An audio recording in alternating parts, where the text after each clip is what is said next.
Day 62 of 100 days. Battle against destiny, God's altar versus Satan's altar. Topic: The will of God. Introduction.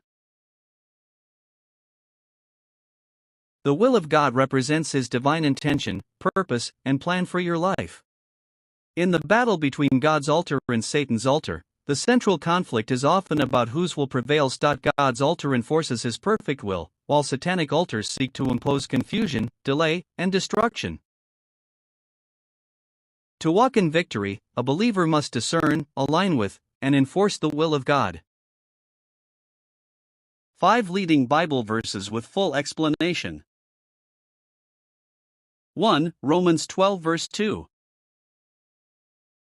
And be not conformed to this world, but be ye transformed by the renewing of your mind. Explanation.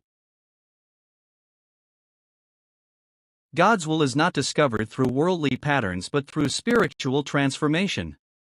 When your mind is renewed by God's word, you begin to recognize and align with His perfect will. Satan's altar operates through worldly conformity, fear, doubt, and compromise, but God's altar demands renewal. 2. Matthew 6 verse 10. Asterisk, thy kingdom come. Thy will be done in earth, as it is in heaven.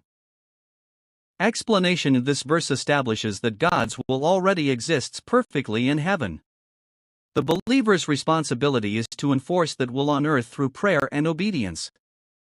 Every time you pray this, you are issuing a spiritual command against satanic interference. 3. Jeremiah 29 verse 11.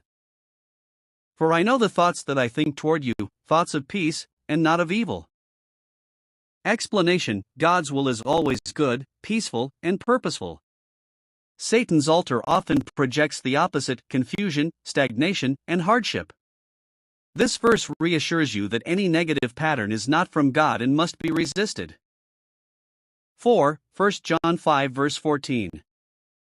If we ask anything according to His will, He heareth us.